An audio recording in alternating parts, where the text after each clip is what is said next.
সালাফদের মানহাজের অনুসারী, তারা মাযহাবের বিরুদ্ধে কোনো বক্তব্য দেন না। তারা কখনো মাযহাবের বিরুদ্ধে কি দেন না, বক্তব্য দেন না। কারণ মাযহাবের বিরুদ্ধে বক্তব্য দিলে ইমাম আবু হানিফার বিরুদ্ধে বক্তব্য দিতে হবে, ইমাম শাফির বিরুদ্ধে বক্তব্য দিতে হবে। সালাফিদের বিরুদ্ধে যে অভিযোগ তোলা হয়, তারা নাকি মাযহাব অস্বীকার করে এবং সকল হুকুম সরাসরি কোরআন সুন্নাহ থেকে নিতে বলে। এই বিষয়ে আপনাদের মন্তব্য কি? প্রথম কথা হচ্ছে, মানে সালাফি এই জিনিসটুকু আপনাকে বুঝতে হবে। মানে আপনি সুনির্দিষ্ট ব্যক্তি সম্পর্কে বললে সেটা একটা মাসআলা। অনেকে অনেক বক্তব্য দিয়ে থাকে, তার নাম মন গড়া বক্তব্য। মানে সালাফি কোনো ইজম নয়, সালাফি কোনো দল নয়, সালাফি কোনো সংগঠন নয়। বুঝতে পেরেছেন কিনা?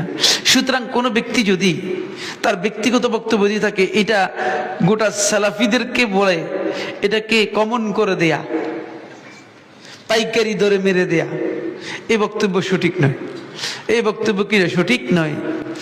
সালাফি যারা আছেন, সত্যিকার সালাফি যারা আছেন, সালাফদের মানহাজের অনুসারী, তারা মাযহাবের বিরুদ্ধে কোনো বক্তব্য দেন না। তারা কখনো মাযহাবের বিরুদ্ধে কি দেন না, বক্তব্য দেন না। কারণ মাযহাবের বিরুদ্ধে বক্তব্য দিলে ইমাম আবু হানিফার বিরুদ্ধে বক্তব্য দিতে হবে, ইমাম শাফির বিরুদ্ধে বক্তব্য দিতে হবে, ইমাম মালিকের বিরুদ্ধে বক্তব্য দিতে হবে, ইমাম আহমদ ইবনে হাম্বলের বিরুদ্ধে বক্তব্য দিতে। তাহলে ইসলাম কোথায় পাবো? ইসলাম কার কাছে পাবেন? কথাটা বুঝতে পারলাম কিনা? তাহলে ইসলাম তো নাই হয়ে যাবে, তাদের মাধ্যমেই তো ইসলাম। সুতরাং প্রত্যেক সালাফি বা প্রত্যেক বক্তার বক্তব্য দিয়ে আপনি পাইকারি ধরে সালাফি মেরে দিয়ে এটা বলে দিচ্ছেন গলত। অধিকাংশ বক্তাদের জ্ঞান নেই, পড়ালেখা নেই, জানাশোনা নেই, এরা নিজেরা আসলে সালাফি কি জিনিস সেটাও জানে না। বুঝতে পেরেছেন কিনা?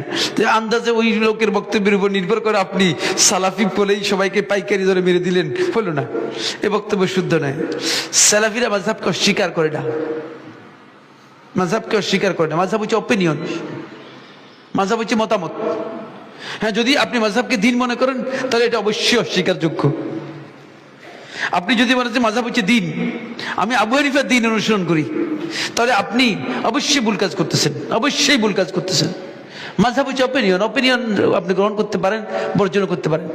সুতরাং মাযহাবটাকে ফরজে আইন করে নেওয়া, মাযহাবটাকে বাধ্যতামূলক করে নেওয়া, এটাকে অস্বীকার করে। কারণ এটা ফরজ হওয়ার জন্য দলিল থাকতে হবে। দলিল আছে কিনা?